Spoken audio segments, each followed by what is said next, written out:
말씀 나누겠습니다. 오늘은 누가복음 9장 51절에서 56절입니다. 이제 누가복음이 꽤 오래 가고 있어요. 누가복음 9장만으로도 지금 꽤 오래 가고 있는데 우리는 지금 예수님의 행적을 따라가 보고 있습니다. 누가복음 9장 51절에서 56절입니다. 자, 예수께서 승천하실 기약이 차가매가 뭐죠? 다가오매 이런 뜻이잖아요.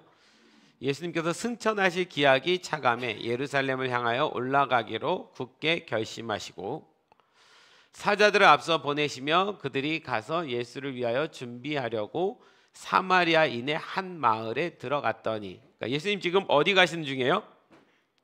어디로 가시는 중이에요? 목적지는 어디입니까? 예루살렘으로 가시는 중이에요.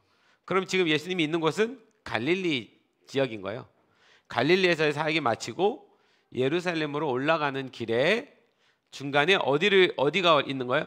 사마리아 땅이 중간에 있어서 사마리아 땅으로 들어가셔서 거기서 쉬고 이제 올라가시려고 합니다. 들어갔더니 예수께서 예루살렘을 향하여 가시기 때문에 그들이 받아들이지 아니하는지라. 누가 받아들이지 않습니까? 사마리아 사람들이 예수님을 받아들이지 않습니다. 이유가 뭡니까?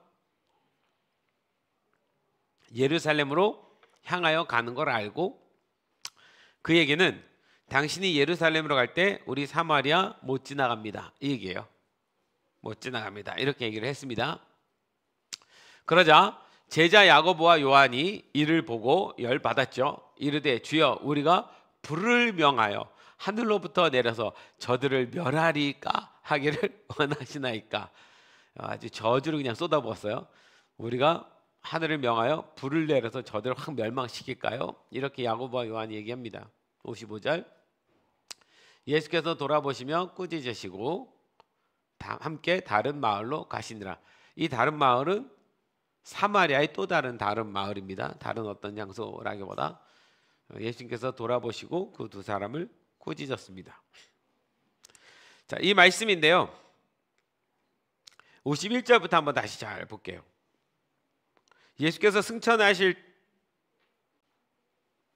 기약이 차가매 이랬잖아요. 예수님께서 지금 예루살렘으로 가시려고 하는 이유가 뭐냐면 예수님께서 승천하실 기약이 차가매 이렇게 되어 있습니다. 근데 여러분 예수님은 지금 예루살렘 뭐하러 가시는 거예요? 죽으러 가시는 거잖아요. 십자가를 지러 가시는 거예요. 근데 왜 여기서는 예수님께서 승천하실 기약이 차가매라고 했을까요? 예수님의 승천은 예수님 십자가 죽음 이후에 부활 이후에 일어난 사건이에요. 예수님이 이전에는 분명 계속 반복해서 내가 죽으러 가노라라고 말씀하셨는데 오늘은 좀 달라요. 승천하실 기약이 차가매 예루살렘을 향하여 올라가시기로 굳게 결심하시고. 그럼 예루살렘으로 올라가신 이유가 승천 때문이다 이 얘기를 하는 거예요. 그럼 십자가도 지나고 부활도 지나야 되는데, 물론 예수님 십자가 지러 가시는 건 본인도 아시는데 오늘 본문 말씀에서는 승천이라는 단어를 꺼내 놓으신 거예요. 왜 이렇게 말씀을 하셨을까? 예수님이 예루살렘에 가시는 이유는 승천하실 때를 염두에 두고 있는 거예요. 승천하실 때를. 여기 차가매, 이 차가매라는 단어가 이제 때가 찼다 할 때 차가매잖아요. 근데 이 차가매라는 단어를 보면 때가 찼다라는 표현이 이제 여러 표현들이 있는데 여기서 쓴 단어가 이제 쉼플레오라는 단어를 썼는데 이 쉼플레오라는 단어는 쉰이라는 뭐뭐와 함께라는 뜻의 쉰과 플레로오라는 완성되다라는 의미의 플레로. 이 플레로오는요 여러분 우리가 어디서 주로 많이 보냐면 성령 충만할 때 충만이라는 단어가 플레로거든요. 그러니까 뭔가 충만하고 완성되었다라는 거예요. 뭐뭐와 함께 완성되다라는 뜻이에요. 그러면 승천하실 기약이 완성되어 가매 이런 뜻이거든요. 여기서 예수님의 마음 하나를 우리가 좀 이해해 볼 수 있는 것은 예수님은 십자가를 지러 오신 것이긴 하지만 예수님의 최종적인 목적은 십자가는 아니에요. 예수님의 최종적인 목적은 어디입니까? 하늘이에요. 승천이에요. 예수님의 최종적인 목적은 우리를 십자가로부터 구원하셔서 우리를 전부 부활시키셔서 그 승천하셔서 하나님 나라로 데려가는 겁니다. 할렐루야. 십자가는 그 일을 위해서 하는 거예요. 십자가가 일어나야 승천이 일어날 수 있는 것입니다. 그럼 예수님이 예루살렘을 가실 때 죽을 것을 생각하고 죽으러 가시지만 예수님 마음속에는 그 죽음만 있는 것이 아니라 죽음 이후에 있는 저 우리 모두를 하나님 나라로 데려갈 것에 대한 꿈이 있으신 거예요. 할렐루야. 그래서 지금 예루살렘 올라갈 때는 승천하실 기약이 차감해 이렇게 표현한 거예요. 완성하러 가시는 거예요. 하나님과 함께 살아갈 수 있는 유일한 방법이 우리를 하나님 나라로 인도하는 거예요. 인도하려면 우리의 죄의 문제를 해결해 줘야지 돼요. 그래서 십자가를 지시는 거예요. 근데 그 이유가 최종적인 목적은 하나님과 함께 그 나라를 완성하기 위해서. 이게 차감이에요. 그래서 승천하실 때가 가까웠다. 다가왔다. 완성될 그 시간이 다가왔다.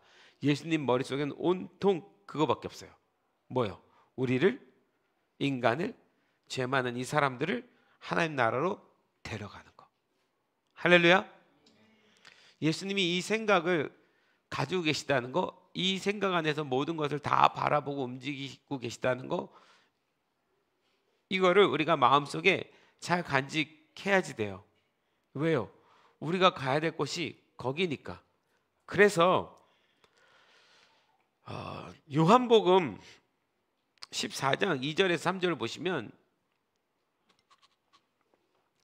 제가 가끔 설교 중에 요한복음 14장, 15장, 16장, 17장을 자꾸 반복해서 인용할 때가 있어요. 왜냐하면 이게 예수님의 유언장이라는 말이거든요. 예수님께서 십자가에 못 박혀 돌아가시기 전에 바로 전에 제자들한테 유언처럼 말씀하신 말씀이 14장부터 17장까지예요.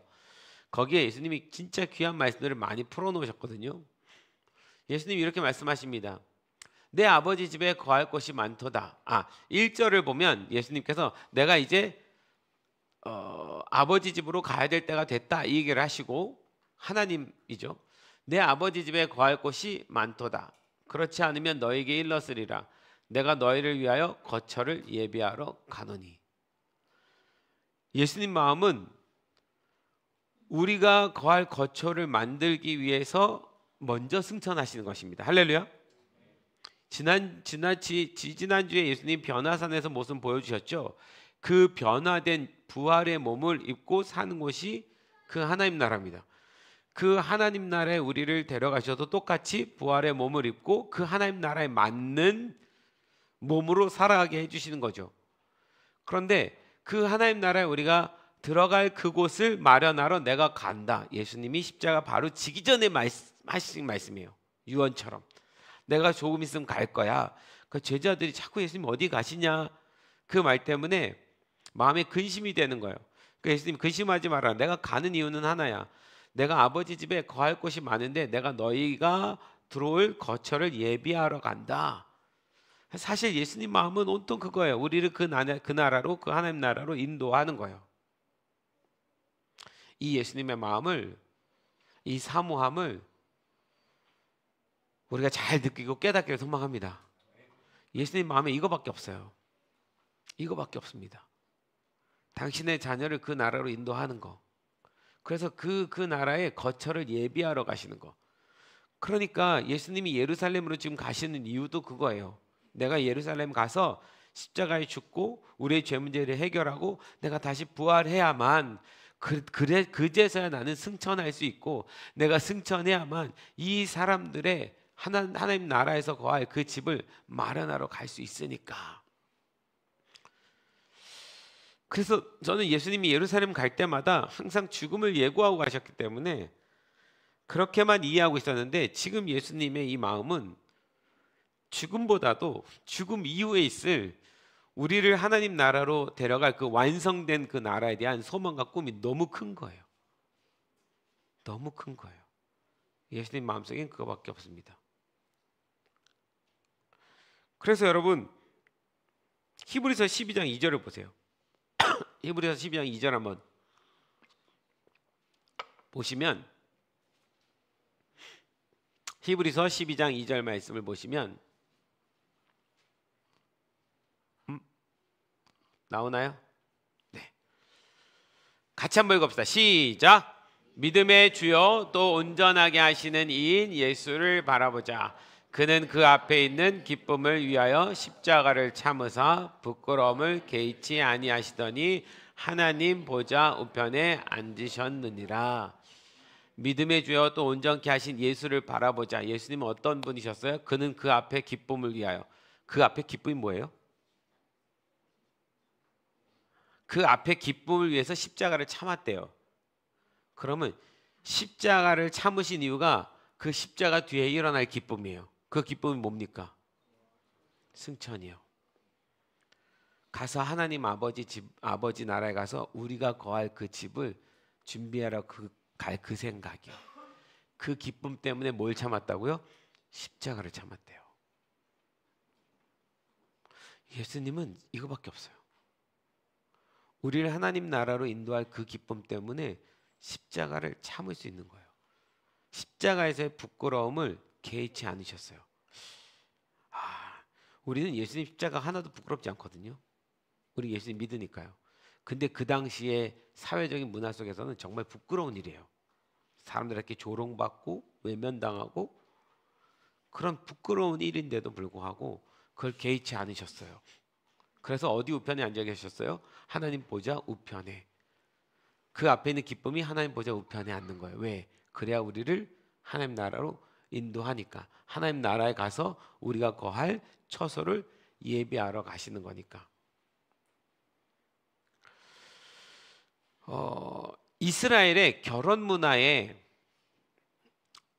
이 결혼 문화를 보면 이걸 잘 이해할 수 있어요. 제가 중간중간 설명드리잖아요. 유대인들은 결혼을 하면 그 양가 부모님이 두 사람을 결혼하기로 서약을 맺습니다. 사실 두 사람은 얼굴을 본 적이 없을 수도 있어요. 양가 부모님이 허락을 해줘야 돼요. 두 사람 결혼시킵시다. 그러면 이것 자체가 결혼 선포입니다. 이게 우리가 동사무소에서 받는 혼인 증서랑 같아요. 이 사람 둘이 이미 혼인이 됐습니다. 아직 혼인 예식은 안 치러왔는데 혼인이 돼버린 거예요.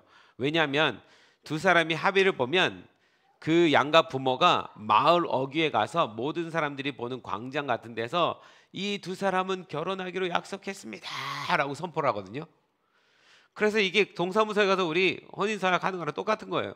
그렇게 딱 낙인 찍혀버립니다. 그래서 그 두 사람은 그걸 정혼한 거라고 얘기를 하는 거예요. 그러니까 마리아 요셉이 아직 동거하기 전에 정혼했다 이렇게 표현했잖아요. 정혼한 상태인데 그 정혼은 결혼 예식을 치른 건 아니에요. 양쪽 부모에서 두 사람을 결혼시키기로 결정을 한 거예요. 그래서 정혼이에요. 실제로 결혼식은 한 1년쯤 지나서 치릅니다. 합방도 1년쯤 지나서 하는 거예요. 그 전까지는 1년 동안 얼굴조차도 못 봐요. 1년 후에. 근데 그때 이제 마리아가 사실은 결혼하기로 약속을 하고 남자랑 떨어져 있는데 임신을 해버렸으니까 마리아가 동정녀 마리아에 의해서. 그러니 마리아는 이거 누가 봐도 사람들이 저건 부도덕한 여자다 이렇게 할 수밖에 없는 상황이 된 게 이제 그 당시 상황인데 그거를 멋진 요셉이 어떻게 처리했냐면 마리아를 자기가 데리고 와버립니다. 그러니까 두 사람이 결혼하기로 약속하고 양가 부모가 허락을 했잖아요.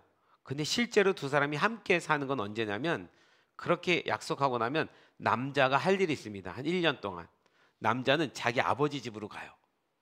아버지 집에 가서 아버지 집 옆에다가 집을 하나 붙여서 지어요. 아버지 집 옆에다가 집을 하나 붙여서 지어요. 그 당시에는 대부분 돌로 지었기 때문에 돌집인데 그 옆에다가 자기가 살 집을 짓는 거예요. 아버지 집 옆에. 땅은 누구 땅이에요? 아버지 땅이에요. 옆에 살 집을 지으면 완성이 되면 그때 아버지가 가서 신부를 데려와라. 그러면 그때 가서 신부를 데려가는 거예요. 그래서 신부를 데리고 자기 집으로 데리고 들어갑니다. 그리고 합방되면 이게 우리가 아는 정상적인 가정이 시작되는 거예요. 이 이야기를 예수님이 하신 거예요. 내가 아버지 집에 너희가 거할 집이 많도다. 그 집을 예비하러 간다란 말이 이 결혼식을 비유해서 설명한 거예요. 예수님도 부활하셔서 가셔서, 그러면 예수님의 십자가 사건은 우리에게 있어서는 예수님과 뭐 하는 사건이 되는 거예요? 우리가 그 예수님의 십자가, 예수님이 우리의 죄를 용서해 주신 십자가의 사건을 믿는다는 것이 그분과 우리가 신랑 신부로 정혼한 사이가 되는 거랑 같은 의미입니다.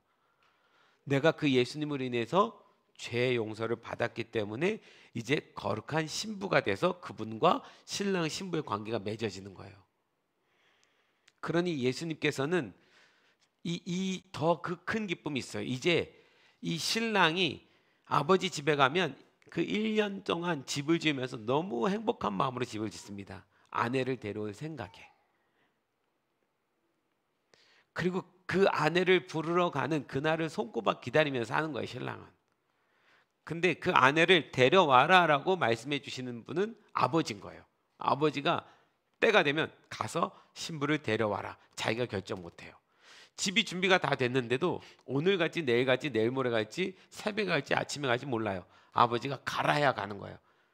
그래서 여러분 성경에 예수님 그 말씀하시잖아요. 그때는 나도 모르고 천사도 모르고 누구도 모르고 누구만 한다? 아버지 하나님만 한다. 예수님이 다시 오시는 그날 있잖아요. 예수님이 다시 오신다는 건 뭐냐면 그 아버지 집에 우리가 거할 집을 다 마련하고 그 예수님이 우리를 데리러 이 땅으로 오시는 그날이 예수님의 재림입니다. 그 재림의 그날 예수님을 믿는 신부들이 준비가 되어 있는 거죠. 그러면 그 사람들 데리고 하늘로 올리셔서 우리를 데려가시죠. 믿으시지요? 아멘이십니까? 우리는 이 믿음 가운데 사는 거죠. 이게 실자 진리입니다. 이건 성경에 나온 이야기니까요. 그 예수님이 그 일 때문에, 그 기쁨 때문에 그 앞에 십자가를 참으시는 거예요. 그 기쁨 때문에요. 예수님 마음속에는 당신의 자녀들을 그 하나님 나라로 인도하는 것밖에 없습니다. 그리고 싶은 간절한 마음이요. 다시는 죄가 없는, 다시는 아픔이 없는, 다시는 절망이 없는, 다시는 고통이 없는, 다시는 미움이 없는, 다시는 질투도 없는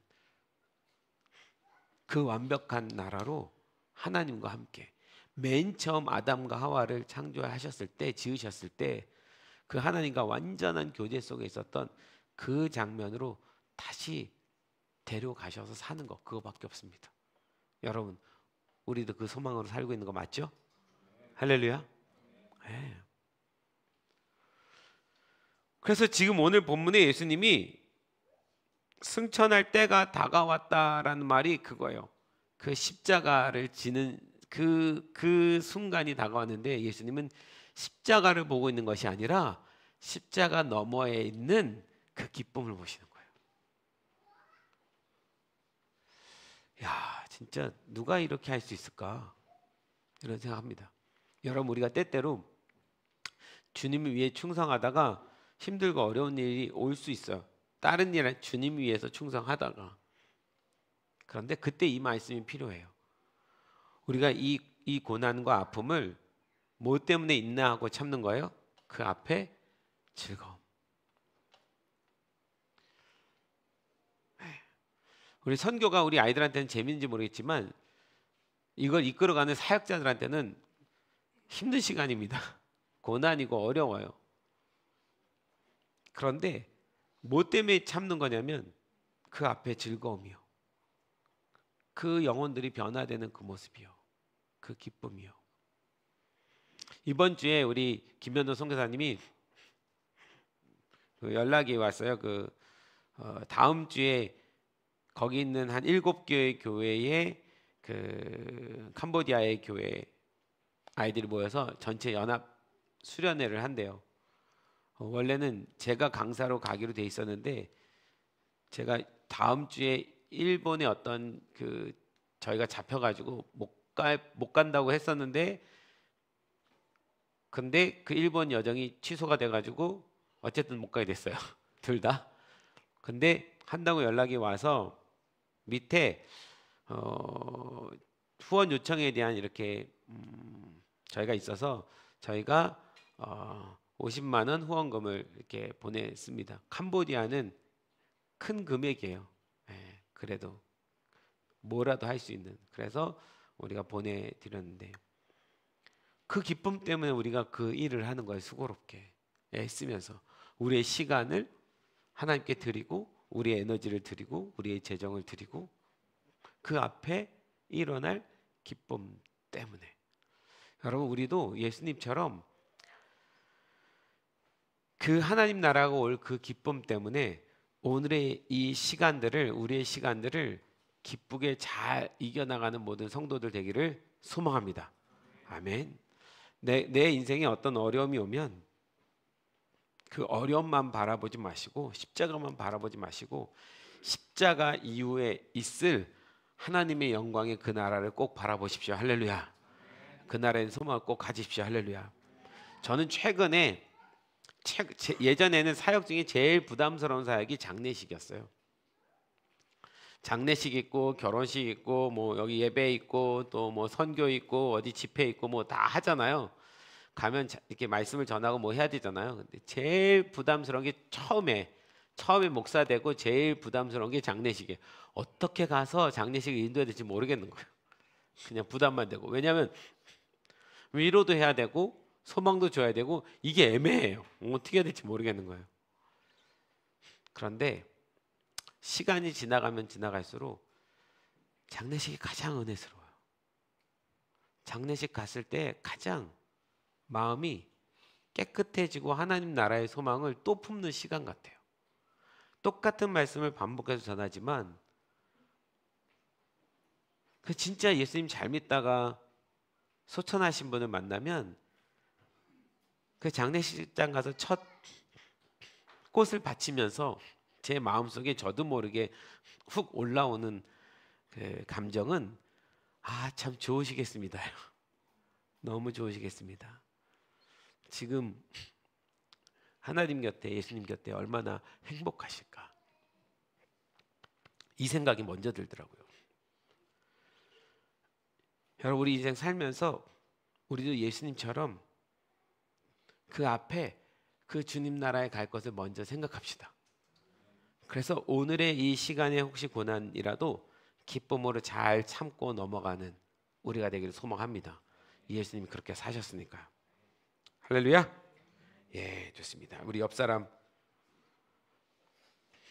꼭 가게 될 거예요. 기뻐하십시오. 꼭 가게 될 겁니다. 할렐루야. 꼭 가야 됩니다. 네. 자 보세요. 예수님의 마음에 예수님의 시각은 거기 있어요. 예수님의 시각, 제가 시각에 예수님의 시각은 거기에 있어요. 그러면서 굳게 결심을 하십니다. 예루살렘으로 굳게까지 결심하는 건 굳게는 뭐 때문인 것 같아요? 죽음, 십자가 때문에 굳게예요. 아니 승천할 것만 있으면 죽음이 없으면 굳이 굳게 할 필요 없이 기쁘게 가면 되는데 굳게 결심했다는 건 십자가를 통과해야만 우리를 데려갈 수 있으니까 그러니까 굳게 결심하시고 이제 가십니다. 사자들을 앞에 보내시며 제자들 앞에 보내십니다. 그들 가서 예수를 위하여 준비하려고 예루살렘 가는 길에 어디 들어갔어요? 사마리아 땅을 들어간 거예요. 사마리아 땅 들어갔는데 보통 유대인들은 사마리아 땅을 지나가지 않습니다. 모든 유대인들은 갈릴리에서 예루살렘으로 갈 때 혹은 예루살렘에서 갈릴리를 갈 때 그 제일 직선 거리는 내비게이션으로 딱 찍었을 때 직선 거리는 사마리아를 통과해야 됩니다. 그런데 유대인들은 사마리아를 저주받은 땅이라고 생각해서 통과하지 않습니다. 유대인과 사마리아는 앙숙입니다. 같은 민족이지만. 그래서 유대인도 사마리아 싫어하고 사마리아도 유대인 싫어해서 유대인들이 예루살렘에서 갈릴리로 갈 때에는 사마리아 땅을 놔두고 빙 오랜 시간 돌아서 저 요단강 쪽으로 해가지고 그렇게 해서 돌아서 갑니다. 그러면 저 갈릴리에 있었던 예수님과 제자들도 원래 정상적인 루트로는 내비게이션을 딱 찍으면 내비게이션에서 우회도로를 가르쳐 줍니다.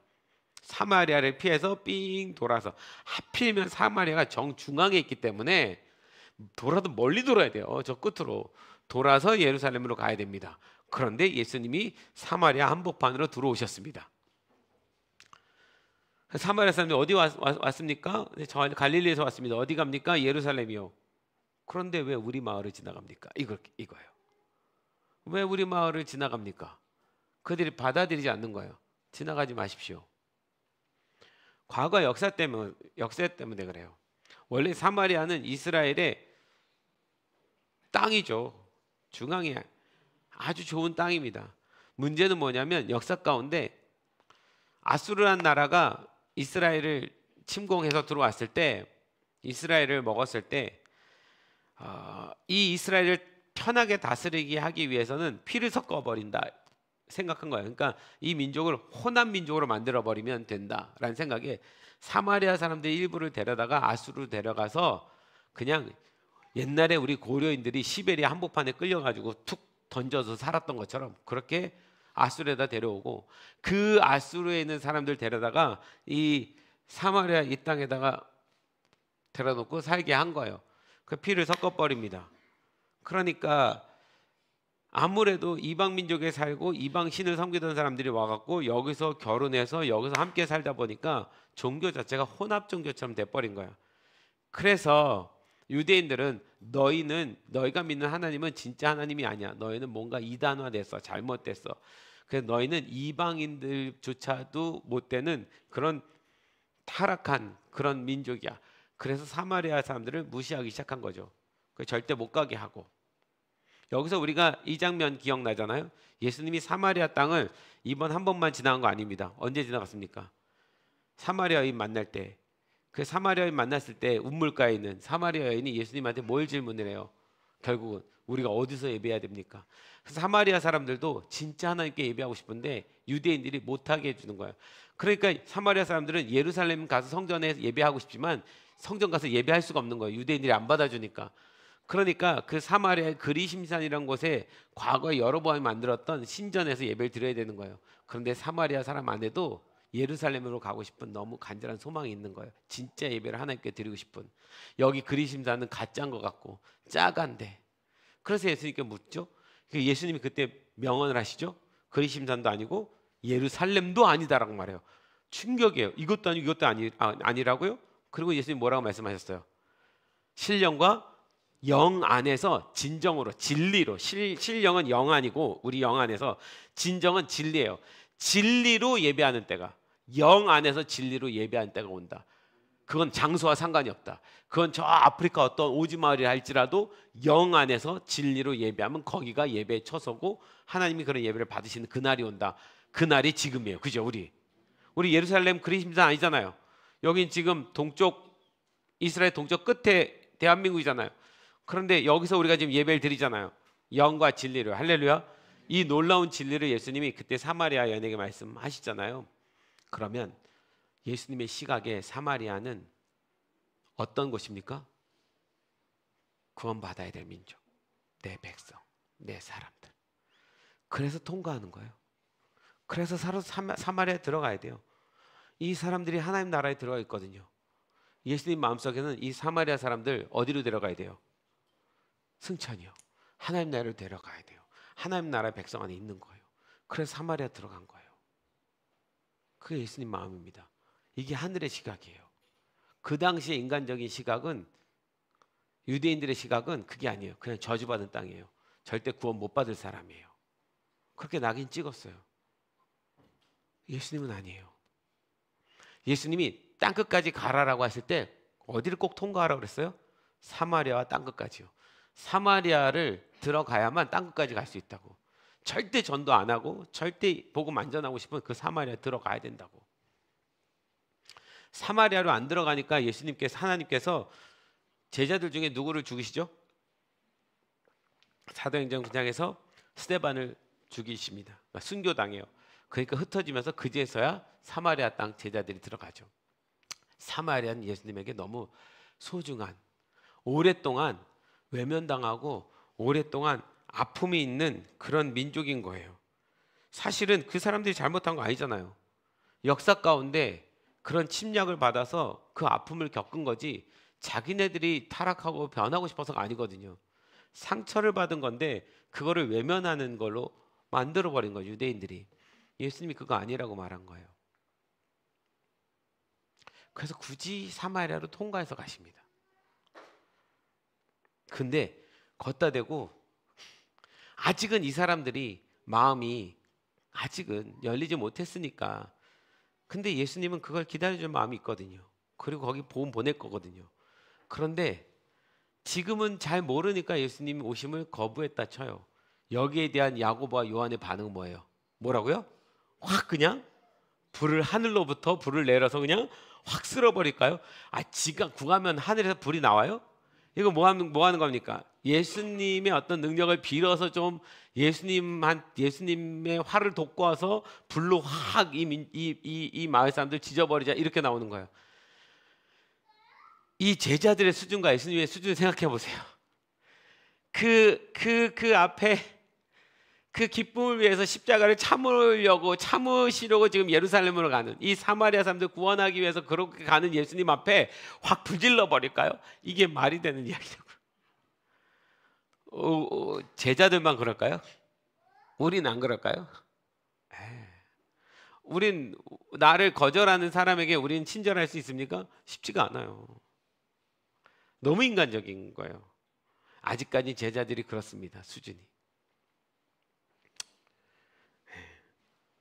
제가 이 사마리아를 이렇게 하다가 제가 오늘 여러분에게 뭔가 한 가지를 좀 말씀을 드려야 될 고민이 있었는데, 이 고민을 지난 한 몇 주 정도 이렇게 계속 하나님 앞에 고민하면서 있었는데, 이 말씀을 보면서, 이 사마리아를 보면서 이때 주님이 나한테 말씀하라고 하시는구나라는 것을 깨달았습니다.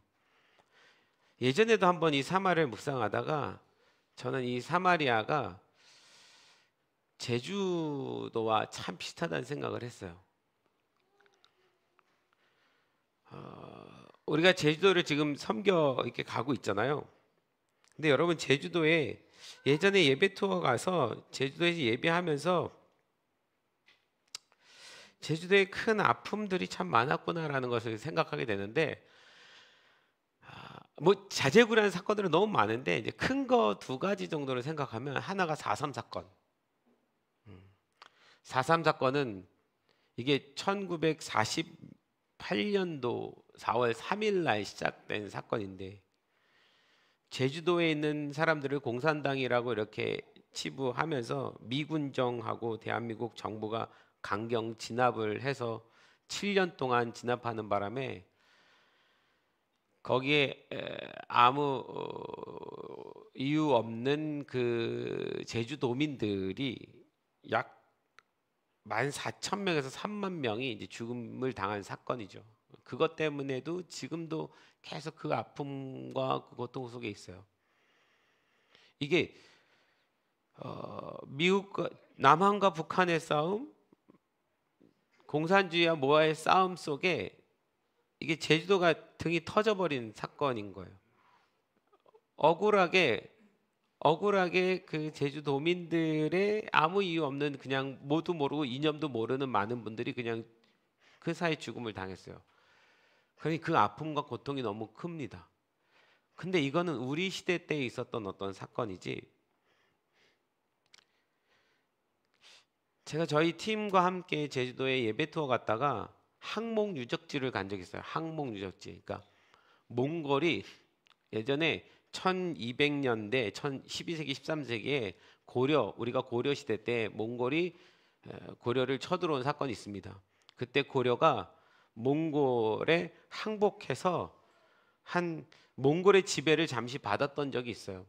이때 그 몽골의 지배로부터 독립하자고 일어난 난이 있습니다. 여러분, 옛날에 역사 시간에 기억나나요? 삼별초의 난. 잘 모르겠는데 삼별초는 기억나죠? 삼별초의 난. 그때 그 몽골하고 싸우던 사람들이 최종적으로 어디 가서 마지막까지 싸웠냐면 제주도 가서 마지막까지 싸운 거예요. 끝까지 제주도에서 싸우다가 결국은 다 진압되면서, 그런데 우리 역사상 민간이 끝까지 그 항거에서 싸웠던 최초의 사건이라고 하더라고요. 그러면서 한 제주도만 몽골의 지배를 한 100년 받았답니다. 제주도가. 고려가 포기한 거죠. 그래서 이 제주도가 그 몽골이 들어와서 제주도를 한 100년간 하면서 굉장히 핍박과 억압과 어려움이 있었던 거예요. 그래서 제주에 말이 들어온 거예요. 그러니까 몽골 말하고 제주 말하고 비슷한 거예요. 그러니까 제주에 몽골의 어떤 그 유적들과 뭐 이런 게 많은 거고요. 여러분, 우리 조선시대 때 유배 보내면 다 어디 보냈어요? 다 제주도로 보냈죠. 그러니까 뭐 한 사람들이 다 제주도. 그리고 제주의 특산물은 또 다 왕한테 보내야 되고. 그러니까 제주가 육지와 제주 사이에는 항상 갭이 있었어요. 이런. 그리고 외구가 쳐들어오면 어디부터 먹고 들어와요? 제주부터 먹고 들어오죠. 제주는 주고 시작하는 거예요. 그리고 육지를 지키는 거죠. 중국이 쳐들어오면요. 그러니까 이 제주에 있는 사람들 안에 그 아픔이 있어요. 가만 보면 이 사마리아랑 비슷한 마음들이 있습니다. 예전에 저도 제주도에 처음은 그냥 제주도는 신혼여행지라고 생각했죠. 근데 제주도를 우리가 처음 알게 된 건 2013년도에 지난번에 제가 얘기했지만 어떤 선교사님의 꾀임에 넘어가가지고, 그분은 사기꾼이셨는데 어쨌든 제주를 섬기러 제주에 예배하러 갔다가 거기서 저도 모르게 제가 강사로 서야 되는 시간이었어요. 근데 그 강사로 섬겨서 제주도에 대해서 이제 메시지를 전할 때 첫 메시지가 마중물이었어요. 저는 그 메시지가 제가 생각해서 난 메시지가 아니라 갑작스럽게 말씀을 전해야 될 상황이었는데 성령님이 저한테 주신 감동으로 전했다고 생각하는데, 이 제주도를 하나님께서 이 제주도를 깨워서 하나님이 열방으로 나가게 하실 거다. 제주도가 살아나는 것을 봤을 때 이 대한민국 안에 새로운 부흥의 어떤 불꽃이 튈 수 있고, 그리고 이 제주도의 다음 세대가 일어나서 저 열방으로 나아가는 것이 한국 교회의 어떤 부흥의 시발점이 될 수 있다. 이 이야기를 하면서 어쩌면 우리 이 집회가 이 일을 위한 마중물일 수 있다. 그때 저희가 NLM 팀이 한 70명에서 80명이 비행기값 다 자기가 내고 가서 그 집회를 3박 4일 섬겼거든요.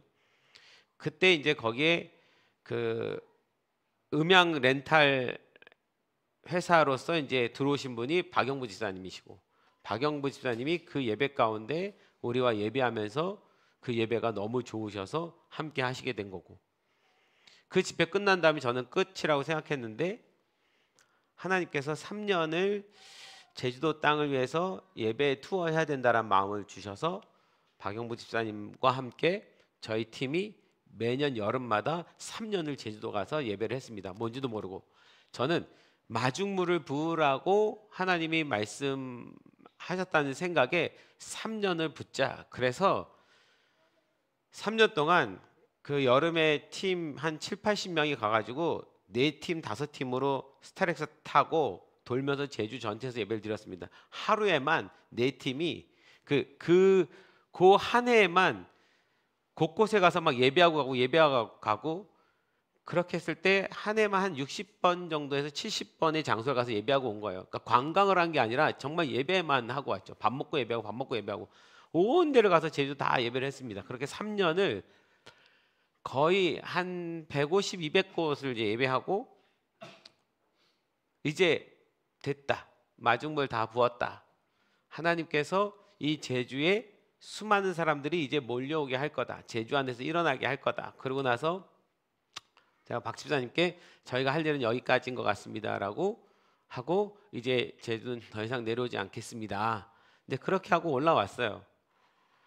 그런데 하나님의 뜻은 그게 아니었나 봐요. 그 이후에도 박 집사님, 권 집사님 계속 예배팀 올라오고 예배하러 올라오시고 제주를 이렇게 저렇게 자꾸 가다 보니까 저희가 또 예배팀을 보내게 되고 인턴십이라는 훈련을 할 때 인턴십들이 그 제주도의 예배 투어를 또 가게 되고 그 인턴십 예배를 가서 제주를 또 섬기던 중에 실제로 저희가 한 예는 그 제주도에 대전교회라는 교회가 있는데 그 교회가 역사가 굉장히 깊은 순교자가 있었던 교회인데 그럼에도 불구하고 그 교회 청소년들이 다 사라져가지고 어른들만 남아서 저희가 예배하러 갔을 때 정말 나이 드신 분들 몇몇만 있는 교회였거든요. 저희 팀이 거기 청년들이 가서 그 예배당에서 이 제주도의 다음 세대들이 이 교회 다음 세대들이 뛰노는 그런 하나님 나라가 오게 해주십시오라고 예배하고 기도했는데 그날 예배가 너무 뜨거웠어요. 애들이 미친 듯이 뛰면서 그런 예언적인 선포를 하면서 예배를 드렸는데 뒤에서 그 모습을 보고 있었던 목사님이 담임 목사님이 계셨는지 전 몰랐어요. 계신지. 그 목사님 뒤에서 눈물을 흘리셨다고 그래요. 왜냐하면 자기네 교회에 청년이 하나도 없고 청소년 하나도 없는데 우리가 와서 그런 일이 일어날 거라고 선포해 주는 그게 너무 좋아서 눈물 흘리셨다고 하더라고요. 6년인가 7년 뒤에 그 목사님 다시 만났어요. 근데 그 목사님이 어디 집회에서 간증하는 모습을 들었는데 자기네 교회가 이랬는데 옛날에 어떤 서울에서 한 팀이 와서 자기네 교회에서 그렇게 예배를 드렸는데 그 예배 드리고 나서 그 다음부터 희한하게 육지에서 제주 살기 운동이 일어나면서 젊은 부부들이 들어오기 시작하면서 교회에 젊은 부부들 들어오고 청년들 들어오고 교회 애가 태어나고 그러면서 자기네 교회가 젊은 교회가 됐고 지금 주일학교 청소년 청년부가 다 있다고 그걸 간증을 하시는 거예요. 근데 그 팀이 NLM인가 뭐 이런 팀이었다고. 그거를 우리가 나중에 듣게 됐어요. 그래서 제가 그분 만났어요. 그분이 저한테 그 팀 목사님의 팀이냐고 감사를 고백했던 그 기억이 나요. 저희가 제주에 있는 그 교회 웬만한 데는 다 들어가서 예배를 했거든요. 빈 공간에. 제주에 다음 세대가 없으니까.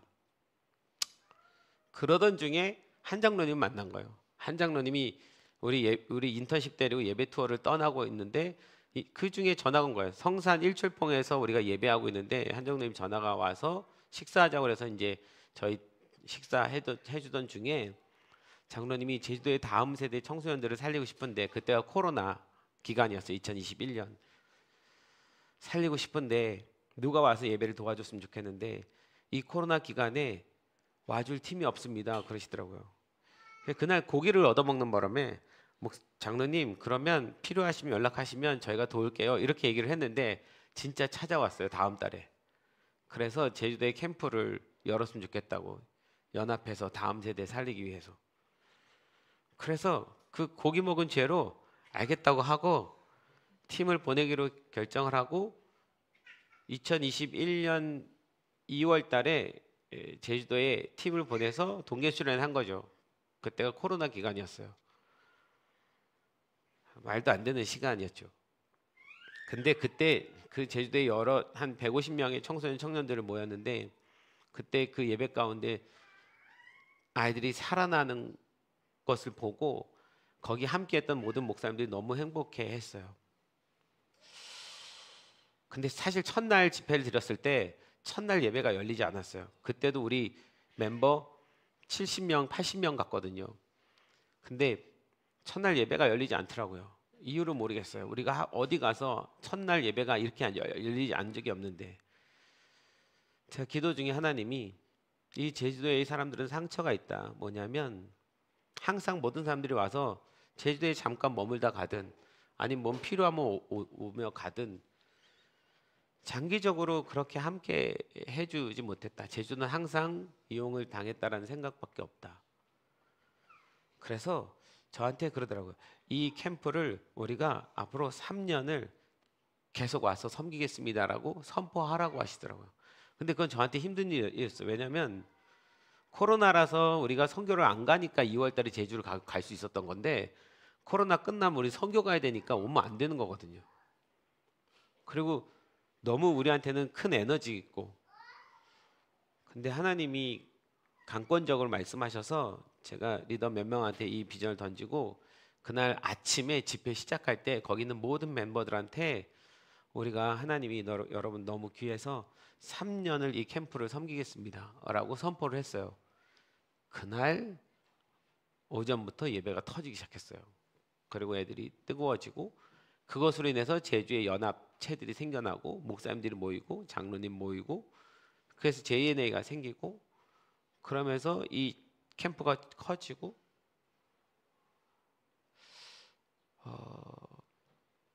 그때 저는 박 집사님과 이제 권 집사님과 처음 제주 우리 팀이 제주 그 집사님 제주에 계시니까 그냥 제주 그럼 NLM 지부라고 합시다 이렇게 하고 집사님에게 집사님 잘 모르겠지만 두 부부만 계실 때 나는 제주 지부를 주님 하신 이유는 제주의 다음 세대를 살리기 위해서 하나님께서 세우시는 거라고 생각합니다.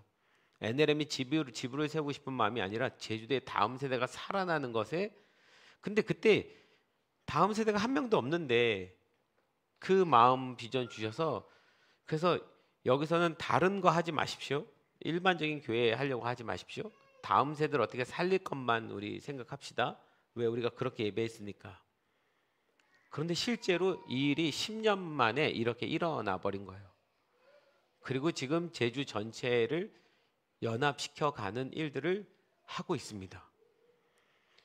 제가 첫 설교가 제주도에서 마중물이었잖아요. 얼마 전에 한 장로님하고 만나서 그 대화를 진지하게 나눴는데 마중물에 대한 얘기를 했어요. 장로님, 저는 우리 팀이 마중물이라고 생각합니다. 홍천에서 우리가 펌프질 하잖아요. 이번에 가시면 태우나 이번에 같이 가면 홍천에 이렇게 펌프 있어. 이게 하면은 물이 올라오잖아요. 그런데 물이 올라오기 위해서 뭘 부어요?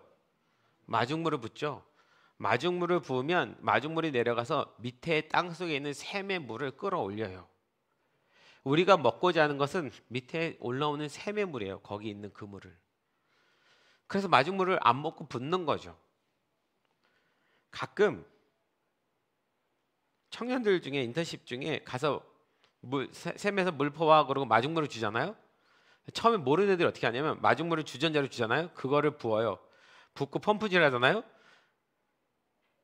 저 밑에서 올라온 물이 아니라 그걸 붓고 펌프질하고 그걸 부은 물을 받아 갖고 와요.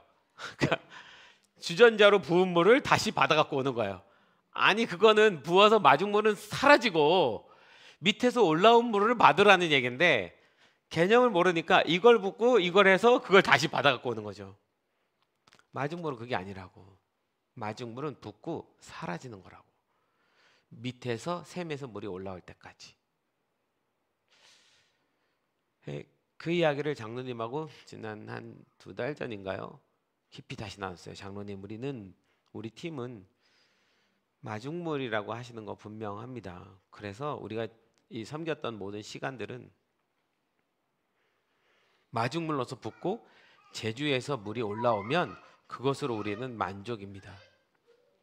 우리 눈치 볼 것도 없고 우리가 처음 이 일을 진행했기 때문에 저의 어떤 입김이나 저의 어떤 뭐 때문에 고민하실 필요 없고 그냥 제주에서 하고 싶은 일들을 이제 이뤄 가셔도 괜찮습니다.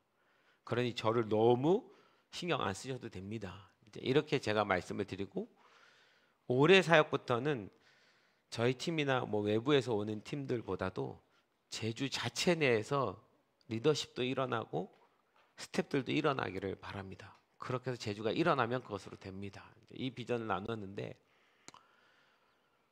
얼마 전에 우리 제주 위델에서도 이제 제주 위델 몇 명이 안 남아 있죠. 사실은 제주는 항상 왔다가 가는 곳이니까 사실 박 집사님, 권 집사님이 그걸 다 섬겨내느라고 정말 힘드셨습니다. 오면 잠깐 왔다가 가고 왔다 가고 지금 한 몇 명 안 남아 있긴 한데 한 달 전에 그 고민을 해오셨어요. 그 제주 위델의 팀들이 그 제주의 그 일을 정말 최일선에서 다 섬기고 있거든요. 그래서 제주도에 있는 그 연합체가 움직일 수 있는데 거기는 장로님과 목사님들의 리더십은 있지만 그걸 손발처럼 움직여줄 젊은 사람들이 없는데 그 젊은 사람들을 제주 위델이 해주고 있는 거거든요. 근데 제주 위대 식구들의 고충이 있어요. 뭐냐면 옛날에 우리가 가정교회로 있을 때는 한 달에 한 번만 연합 예배하고 3주는 따로 드렸잖아요. 그때 제주도 그렇게 드렸으니까 한 달에 한 번 우리가 영상으로 드릴 때는 괜찮죠. 근데 우리가 2022년도부터 2023년도, 4년도 2년 지금 넘게 전체 예배를 드려가고 지금 구조를 이렇게 바꿔가고 있잖아요. 지금 구조는 가정교회는 아니고 셀교회 구조입니다. 셀교회 구조를 우리가 바꿔가는데 여러분들은 다 함께 예배 드려서 좋으신가요? 좋은가요? 제주에 계신 분들은 이 예배를 영상으로 다 드려야 되니까 너무 힘들어요. 여기에서 웃을 때 왜 웃는지 몰라요. 그 소외감도 있고, 그리고 2년을 영상으로 드리다 보니까 처음에는 믿음으로 이 예배의 은혜로 들어와서 갔지만 2년 이상 영상 예배 드리면 힘든 거 아시죠? 너무 힘들어졌고, 사실 작년부터 이 얘기가 나왔었는데 어떻게 해줄 방법이 없어가지고 그냥 차일피일 기다릴 수밖에 없었는데 지금은 이제 너무 힘들어졌고, 그래서 자체적으로 거기서도 예배를 드려야 되지 않느냐라는 고민들이 왔고, 저는 그게 필요하다는 생각이 들었고, 그래서 이제는 자체적으로 예배할 만큼 성숙해졌기 때문에, 왜냐하면 거기서 예배팀 꾸려가고 있으니까, 그래서 그럼 자체적으로 예배를 드리십시오, 이렇게 지금 우리가 얘기가 됐습니다. 그러니 생각해보세요. 자체적으로 예배를 드리고, 그리고 사역은 제주 사역을 하는데 NLM 지부, 뭐 빌라델비아, 뭐 가정교회, 이 명칭이 안 어울리더라고요. 그게 오히려 족쇄가 될 것 같아서 차라리 그냥 지부로서의 이제 역할은 마중물로서 여기까지 스탑. 그동안 했으니까 이제 제주를 위해서, 제주 다음 세대를 위해서 마음껏 편하게 일할 수 있도록 우리가 지부라는 어떤 것들을 조금 내려놓자. 대신에 우리 NLM, 우리가 빌라델비아가 있고 선교는 NLM을 하잖아요. 연합사역도 NLM을 하잖아요. 이 NLM 안에는 개인적인 차원에서는 언제든지 함께, 왜냐하면 저희 NLM에 저희 교회가 아닌데도 함께 와서 하는 애들 있잖아요. 그런 것처럼 대표적인 오미영 씨 같이. 그래서 제주 이대에 계신 분들도 그냥 개인적인 차원에서 NLM과 함께 할 수 있도록 문을 열고, 집으로서의 이제 일은 좀 내려놓고 독립적으로 예배를 드릴 수 있고, 독립적으로 예배 드릴 수 있는 거기 집사님의 친구이면서 목사님이 계신데 거기에 예배 교회 장소가 있어서 거기서 예배를 드리면서 아마 그렇게 할 것 같습니다. 그렇게 지난 한 달 동안 같이 기도하면서 얘기를 소통하고 이런 결정들을 좀 저희 사역자와 목회 지원팀하고도 제가 의논하면서 동의하고 얘기가 되고, 그래서 오늘 제가 이걸 좀 이야기를 드리고, 될 수 있으면 빨리 따로 예배를 드릴 수 있도록 해줘야 돼서 다음 주에 우리가 파송 같은 예배를 드리려고 합니다. 할렐루야. 이해 가시죠, 여러분? 네. 제주만의 독특한 특성이 있어서 제가 감사한 것은 맨 처음에 시작을 돌아봤어요. 하나님이 우리에게 마중물을 부어서 제주가 일어나게 하시는 일을 했는데 그건 분명하게 맞고 이루었습니다. 제주에 계신 모든 분들이 그 부분은 정말 인정해요. NLM이 마중물로 역할을 해주신 거 너무 감사함 인정하고, 이제는 거기에서 물이 나온 그들이 스스로 갈 수 있도록 돕고, 그러면 우리는 제주를 안 섬기냐? 아니요, 저는 힘 닿는 대로 팀은 계속 섬길 겁니다. 그러나 예전에는 약간 그 처음에 주도한 팀으로서 주도적인 역할을 했지만 그 주도권을 제주에게 넘겨주고 이제 진짜 섬기는 위치로 이제 들어가는 거죠. 다음 주에 줌으로 제주랑 여기 연결해서 우리 같이 좀 인사하고 축복하고 그렇게 하고 앞으로의 제2의 사역을 잘 진행할 수 있도록 그렇게 문을 열어주고 싶습니다. 여러분들이 기쁘게 동의해 주시고 언제든 또 만날 수 있는 거거든요. 그러니까 이게 이제 박 지사님, 권 지사님도 혹시 무슨 어떤 문제 때문에 어려움 때문에 헤어지는 것처럼 여길까, 여기 있는 본부의 분들이 그렇게 생각할까 그런 염려들을 하더라고요.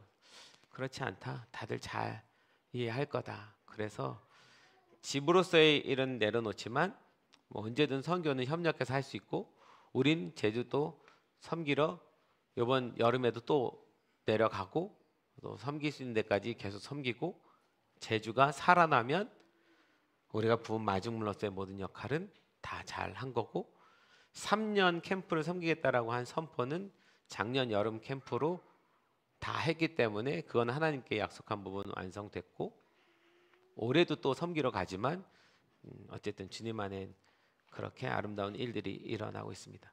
제가 뭐 얘기하다 지금 이 얘기를 넘어왔죠? 사마리아요. 사실은 이 이야기가 함께 이렇게 같이 있다가 이렇게 어쨌든 좀 떨어지는 일들이 쉽지는 않습니다. 이걸 서로 논의해 가면서 어떻게 해야 가장 아름다운 선택일까라는 생각을 많이 하고, 저도 이 부분을 여러분하고 이번 주에 나눠야 되는데 어떻게 광고를 해야 될까 고민을 했는데, 사실 말씀을 준비하면서 여기에 답이 있었어요. 여기 사마리아를 보면서 그게 느껴졌어요. 예수님이 바라보고 있는 사마리아와 야고보, 요한이 바라보는 사마리아가 너무 다른 거죠. 저는 제주도가 정말 잘 일어나기를 원하고, 그 일어남에 우리가 끝까지 잘 또 협력하고, 그렇게 해서 한국 교회에 새 바람이 꼭 일었으면 좋겠어요. 아멘. 마지막으로 이 예배팀 나와주시고 야고보하고 요한이 나중에 어떻게 됐는지를 한번 생각해 봤어요. 너무 인간적인 생각으로 그 사마리아를 그렇게 여기고 있는 야고보, 요한. 그러니까 날 거절했거나 우리를 원치 않았으면 불로 다 태워버려야 된다고 생각하는 이 야고보와 요한. 이 야고보와 요한이 굉장히 다혈질적인 사람인 거예요. 성격이 다혈질인 거예요. 욱해서. 그런데 이 두 사람이요, 여러분, 야고보는 마지막에 어떻게 됐죠? 12제자 중에 제일 첫 번째로 순교한 사람입니다. 사실은 순교한 사람이 아니라 돌 들고 창 들고 나가서 싸워야 될 사람인데 제일 먼저 순응해서 순교의 길을 걸어갑니다. 순교는요, 진짜 자기의 모든 마음을 다 내려놔야 가능한 거거든요. 자기의 어떤 것도 주장하지 않아야지 순교할 수 있는 거거든요. 근데 여기 사마리아 땅에다 불을 내리자고 하는 이 사람을 예수님은 첫 순교자로 세우셨어요. 거기에 이 야고보가 순종합니다. 그래서 진짜 멋진 사람이 돼요. 그 앞에 기쁨 때문에 그 십자가를 참으셨다고 한 것처럼 야고보는 자기의 죽음을 개의치 않았어요. 그 앞에 일어날 복음의 역사 때문에. 야고보가 죽고 나서 비로소 땅끝까지 복음이 이제 흘러가기 시작합니다. 요한은 어땠을까요? 여러분, 요한을 누구는 사랑의 사도라고 부릅니다. 절대 사랑이 없을 것 같은 이 사람이 사랑의 사도가 돼요. 요한이 쓴 글이 요한복음, 요한 1, 2, 3서, 요한계시록이잖아요. 근데 여러분, 요한계시록 4장을 한번 보세요. 제가 읽어 드릴게요. 요한일서 4장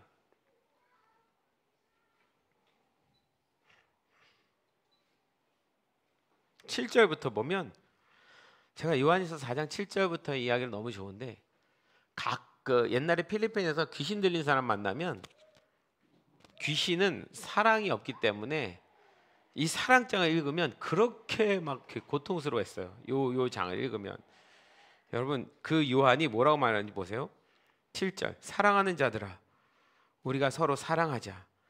사랑은 하나님께 속한 것이니 사랑하는 자마다 하나님으로부터 나서 하나님을 알고, 사랑하지 아니하는 자는 하나님을 알지 못하나니 이는 하나님은 사랑이심이라. 하나님의 사랑이 우리에게 이렇게 나타난 바 되었으니 하나님이 자기의 독생자를 세상에 보내심은 그로 말미암아 우리를 살리려 하심이라. 사랑은 여기 있으니 우리가 하나님을 사랑한 것이 아니요 하나님이 우리를 사랑하사 우리 죄를 속하기 위하여 화목제물로 그 아들을 보내셨음이라. 사랑하는 자들아, 하나님이 이같이 우리를 사랑하셨은즉 우리도 서로 사랑하는 것이 마땅하도다.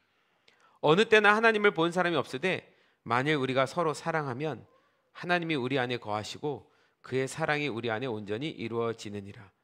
그의 성령을 우리에게 주심으로 우리가 그 안에 거하고 그가 우리 안에 거하시는 줄을 아느니라. 아멘.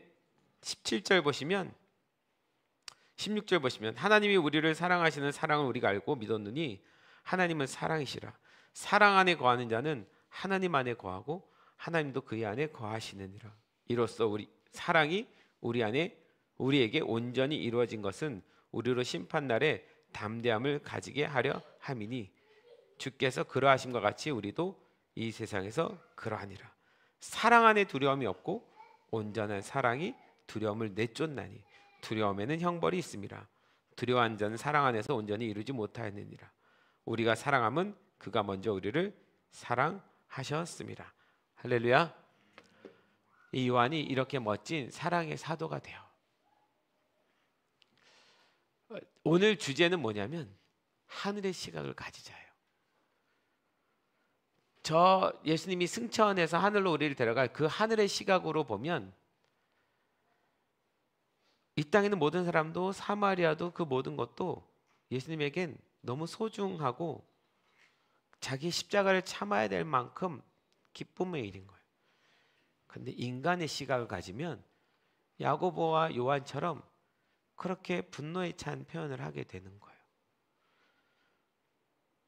결국 이 두 사람이 예수님의 시각을 갖게 되면서 이런 사랑의 사도가 되었는데 주님은 우리에게도 동일하게 그렇게 말씀하십니다.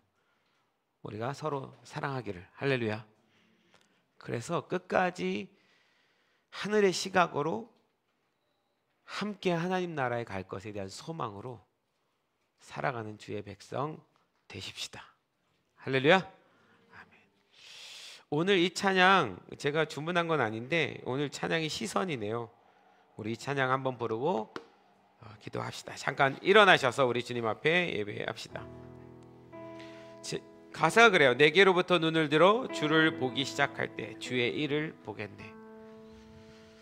우리의 싸움은 항상 내 시각으로 보느냐 주님의 시각으로 보느냐입니다. 금요일날 제가 설교했을 때 12지파 12 지도자들이 하나님의 시각이 아닌 자신의 시각으로 그 가나안을 보고자 했을 때 문제가 생기고 불평하고 원망하고 그렇게 하나님 앞에 대적할 수밖에 없게 됐어요.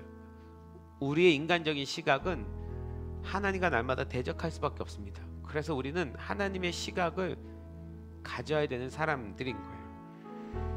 내게로부터 눈을 들어 주를 보기 시작할 때 주의 일을 보겠네. 내 작은 마음을 돌이키사 하늘의 꿈 꾸게 하시네. 예수님이 우리에게 원하시는 일입니다. 찬양하겠습니다. 내게로부터 눈을 들어 주를 보기 시작할 때 주의 일을 보겠네.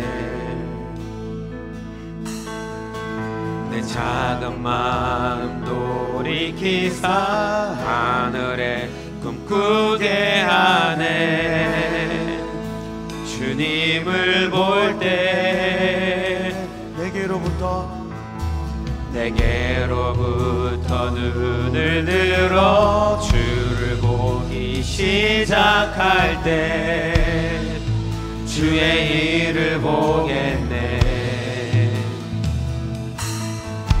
내 작은 마음 돌이키사 하늘에 꿈꾸게 하네.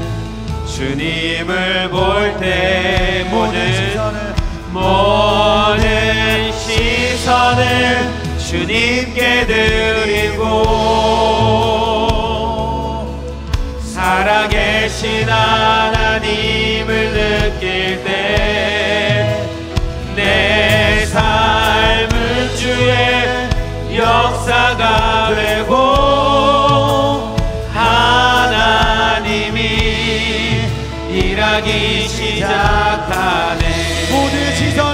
모든 시선을 주님께 드리고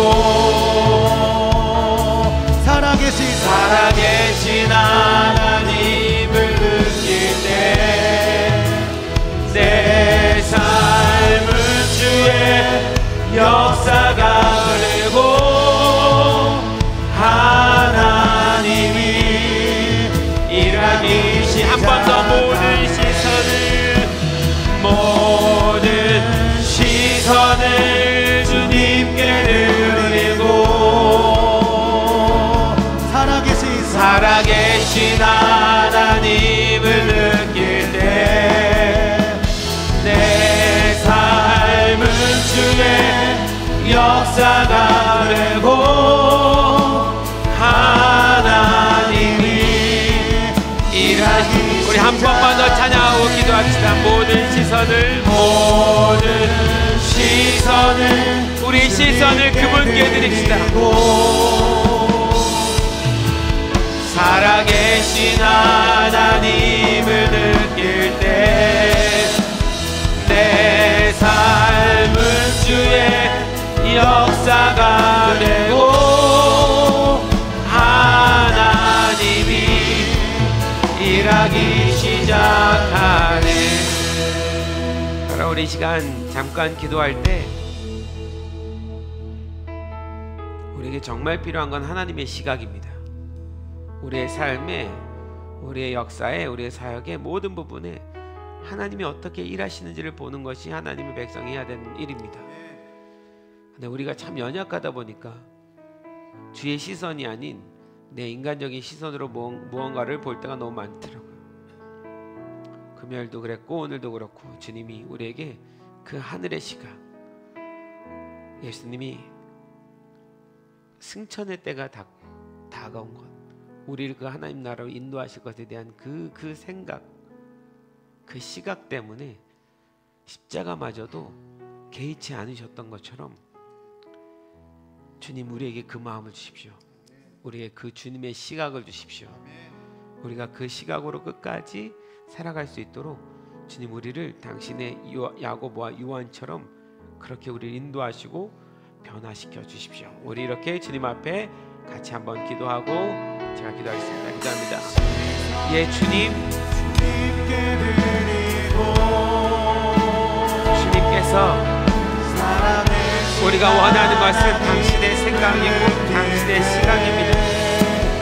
예수님, 당신은 우리를 그 하나님 나라로 인도하실 그 생각, 그 시각 외에는 아무것도 가지지 않으신 것처럼 주님, 그래서 우리를 위하여 십자가를 죽기까지 참으신 것처럼 주님, 그렇게 제자들이 변화되어 갔던 것처럼, 그렇게 야고보와 요한이 변화된 것처럼 주님, 우리의 시각을 하늘에 두게 도와주시옵소서. 하나님께서 하실 일들을 보게 도와주시옵소서. 주님, 당신의 나라와 당신의 역사가 이루어질 수 있다면 주님, 우리도 제자들처럼 그렇게 주님을 따라가는 주의 자녀들이 되기를 소망합니다. 주님, 우리 안에 있는 모든 인간적인 생각들 주님 앞에 다 내려놓게 도와주시옵소서.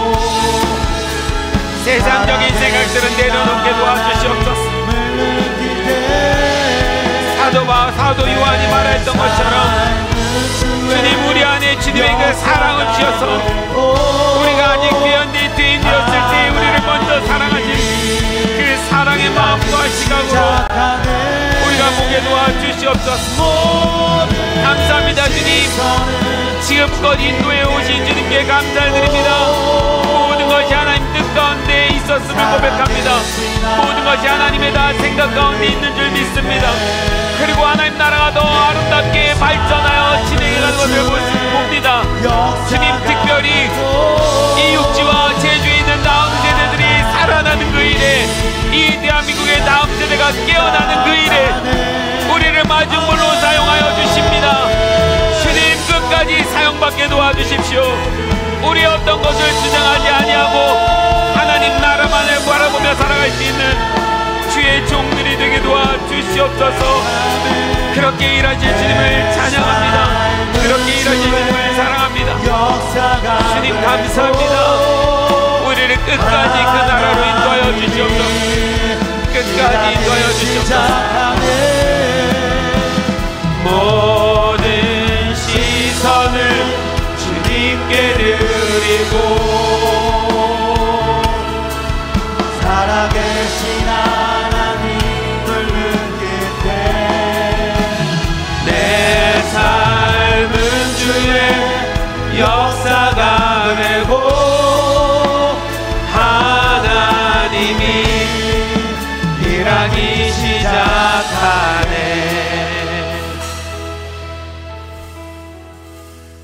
예수님, 우리도 당신의 그 시각을 갖고 싶습니다. 아멘.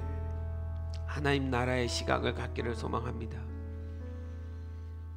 한 영혼을 구원하셔서 그 나라로 인도하시기 위해 십자가마저도 개의치 아니하시고 참으신 주님, 우리에게도 그 예수님의 그 아름다운 시각을 허락해 주십시오. 누군가 구원받을 수만 있다면, 누군가 살아날 수만 있다면, 그래서 우리를 헌신할 수만 있다면, 나를 내어드릴 수만 있다면 기쁨으로 내어드리는 주의 종들이 되게 하시옵소서.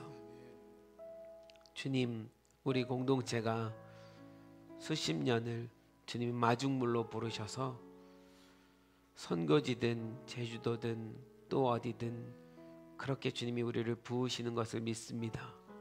감사하게도 우리가 부어지면 그곳에 생명이 일어나고 소망이 일어나는 것을 보게 됩니다.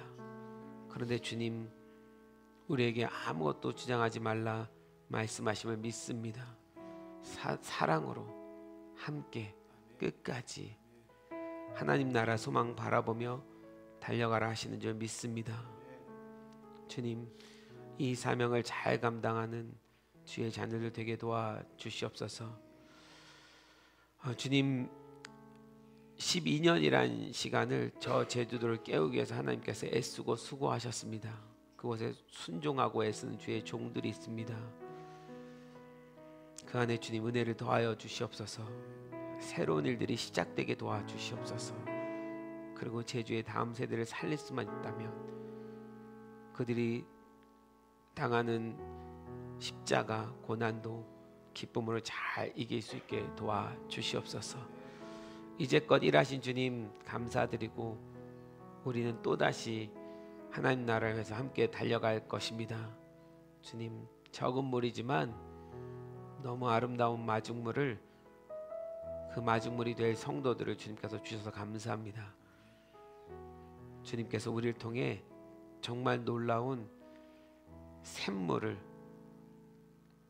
일으키실 줄 믿습니다.